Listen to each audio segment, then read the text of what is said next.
2012년과 2013년에 르브론 제임스는 2년 연속 리그 MVP, 리그 우승, 파이널 MVP라는 업적을 달성합니다. NBA 역사상 이것을 이룬 선수는 마이클 조던과 르브론 제임스 단 2명뿐입니다. 빌 러셀은 2년 연속 리그 MVP와 2년 연속 우승을 이루었지만 그가 뛰던 시대에는 파이널 MVP가 없었기 때문에 큰 범주에서 빌 러셀까지 넣어서 역사상 단 3명의 선수만 이룬 업적으로 평가하기도 합니다. 이 위대한 업적을 이룬 자리에서 르브론 제임스는 이런 말을 합니다. 다른 사람들이 저에 대해서 뭐라고 말하든지 신경 쓰지 않습니다. 제 이름은 르브론 제임스이며 저는 오하이오주의 에크론, 이너시티에서 왔습니다. 이곳은 애초에 저와 같은 사람들에게 어울리는 자리도 아닙니다. 여기서 르브론이 말한 이너시티는 저소득층의 주거지란 뜻입니다. 이 발언의 의도는 미국에서도 바닥으로 여겨지는 곳에서 태어나고 자란 자신이 역사상 3명만 이룬 업적을 달성했다는 것을 반어법으로 표현한 것입니다. 실제로 에크론의 인구는 1990년대 29만 명으로 가장 많은 인구를 기록한 뒤 매년 줄어들고 있으며 2019년에는 19만 7천 명까지 줄어들었습니다. 그리고 이 도시에서 태어난 2명의 선수가 2010년대 NBA를 대표한 선수들이 됩니다. 2009년부터 2016년까지 바로 이 에크론 출신 선수들이 6번 NBA 리그 MVP에 오르게 되며 2012년부터 2020년까지 에크론 출신의 선수가 이끄는 팀이 2번을 제외한 7번 리그 우승을 차지하게 됩니다. 한 명은 르브론이고 다른 한 명은 바로 오늘의 주인공인 커리입니다. 오늘의 이야기는 최근 한국에서 이현중 선수의 선배로 많이 거론되는 커리가 어떤 과정을 통해서 NBA 진출했고 또 정착했는지에 대한 이야기입니다. 커리의 대학 시절 하이라이트와 드래프트 영상 및 주요 인터뷰 영상에 자막을 넣어서 댓글 링크에 올려놓을 예정이니 관심 있는 분들은 보시기 바랍니다. With the 7th pick in the 2009 NBA draft, the Golden State Warriors select Stephen Curry from Davidson College.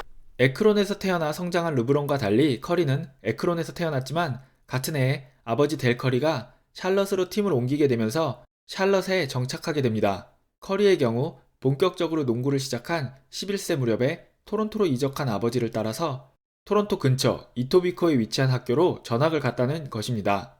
이 시절 3년 동안 토론토에 있는 학교를 다닌 커리는 현재도 가끔씩 토론토 원정 때 중학교 친구들을 만나거나 가끔 여름에 캐나다에서 휴가를 보내기도 하는 것으로 알려져 있습니다.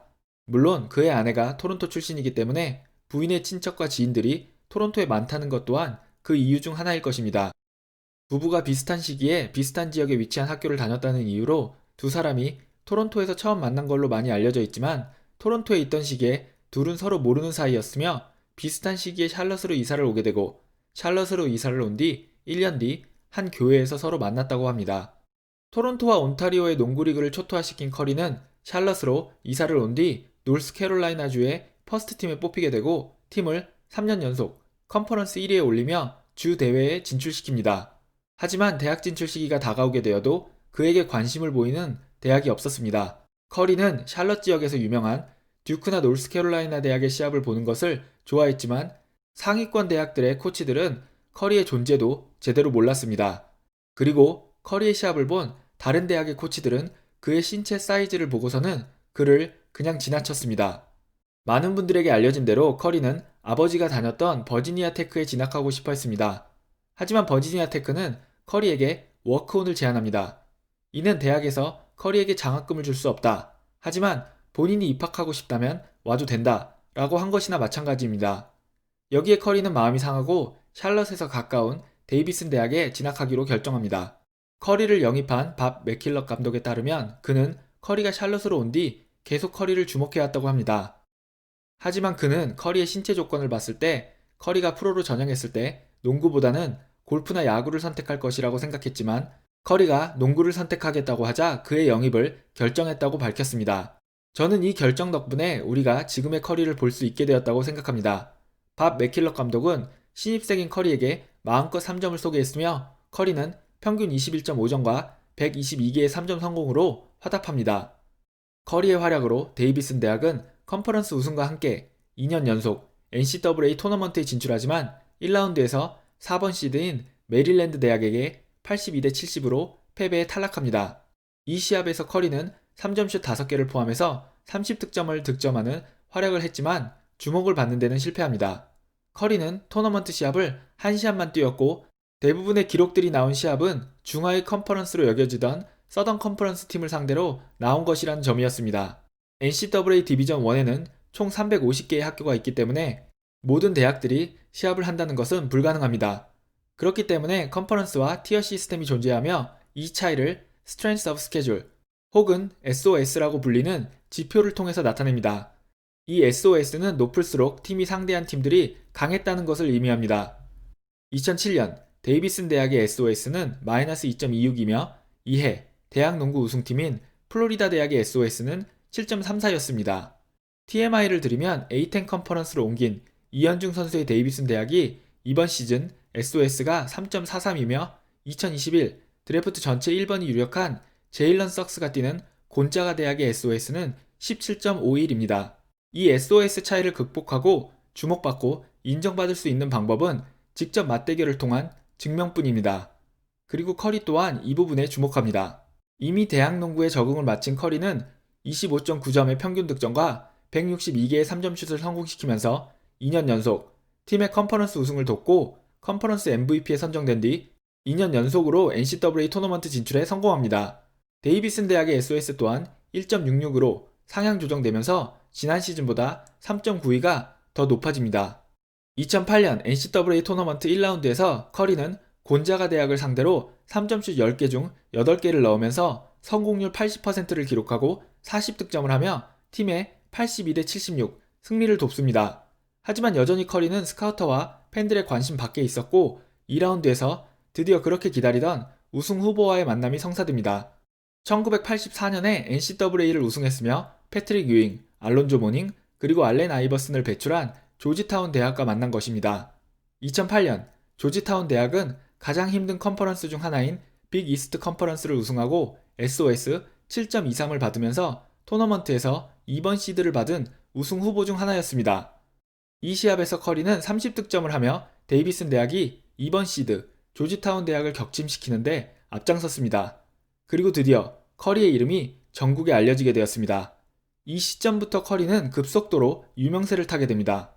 리그 최고의 스타가 된 에크론 출신의 또 다른 선수인 르브론 제임스가 직접 커리의 시합을 보기 위해서 NCAA 경기장에 나타난 것입니다.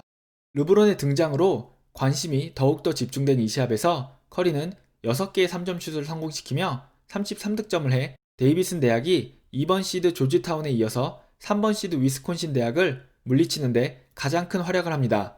토너먼트 8강에 오른 데이비슨 대학은 지역 결승에서 그 해 NCAA 우승을 차지한 1번 시드 캔사스에게 패하면서 탈락하지만 이 해의 토너먼트를 통해서 커리는 드디어 NBA 드래프트가 가능한 선수로 평가받게 됩니다.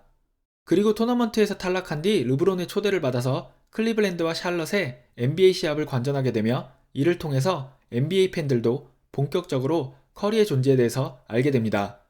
르브론은 그 후에도 한 번 더 커리의 시합을 보러 샬럿을 방문합니다. 주목받는 데는 성공을 했지만 커리에 대한 평가는 아직 후하지 않았습니다. 많은 스카우터들은 커리의 문제점으로 수비력 부족, 나쁜 슛 셀렉션, 1번과 2번 사이의 어정쩡한 포지션, 볼 컨트롤 미숙, 포인트 가드로서의 한계 등을 지적하게 되고 여기에 커리는 기세를 몰아서 바로 NBA 진출을 선언하는 대신 1년 더 데이비슨 대학을 다니기로 결정합니다. 참고로 JJ 레딕 역시 대학 농구에서는 슈퍼스타였지만 NBA 관계자들에게 박한 평가를 받았으며 이를 만회하기 위해서 듀크 대학을 4학년까지 다니게 됩니다. 특히 4학년 시절 그는 NBA에서도 자신이 통한다는 것을 보여주기 위해서 대학 리그의 3점 라인보다 더 먼 곳에서 3점 슛을 자주 쏘는 모습을 보여주었으며 커리 역시 2학년과 3학년 시절 자주 이런 모습을 보여줍니다. 3학년이 된 커리는 패스와 포인트 가드로서의 실력 향상에 집중할 것을 선언하고 데이비슨 대학은 토너먼트 진출에는 실패하지만 커리는 자신의 평균 득점을 25.9점에서 28.6점으로 올리면서 평균 어시스트 또한 2.9개에서 5.6개로 올리는데 성공합니다. 커리의 능력에 의문을 품은 스카우터들이 여전히 있었지만 2009년의 커리는 NBA 역사상 가장 공격적인 마인드를 소유한 돈 넬슨 감독의 마음을 훔치기에는 충분했습니다. 후에 인터뷰를 통해서 돈 넬슨은 2009년 드래프트에서 가장 얻고 싶었던 선수는 블레이크 그리핀이었으며 그 다음이 커리라고 이야기했습니다. 당시 워리어스에는 자말 크로포드가 있었기 때문에 많은 NBA 전문가들이 뉴욕 닉스 혹은 미네소타가 커리를 드래프트할 것이다 라고 예상했지만 화끈함의 대명사인 돈 넬슨 감독은 커리를 드래프트하기 전 자말 크로포드를 애틀란타로 트레이드함으로써 모든 논쟁의 싹을 잘라버립니다. 개인적으로 커리를 제임스 놀란으로부터 지켜준 돈 넬슨 감독에게 감사를 표하고 싶습니다. 돈 넬슨 감독은 커리를 드래프트하기 전에 델 커리에게 전화를 해 만약 7번째 순번까지 커리가 남아있다면 커리를 드래프트하겠다고 했지만 델 커리는 워리어스가 커리에게 좋은 기회를 줄 팀이 아니라고 생각하고 반대했다고 합니다. 하지만 돈 넬슨은 결국 커리를 드래프트합니다. 그리고 우리 모두가 아는 대로 돈 넬슨의 선택은 옳았습니다. 여러분, 오늘 제가 준비한 NBA 레전드 이야기는 여기까지입니다. 이현중 선수 역시 NBA 데뷔할 수 있기를 기다려보겠습니다. 시청해주신 여러분께 감사드리며 여러분 모두 좋은 하루 되시길 바랍니다. 안녕히 계세요.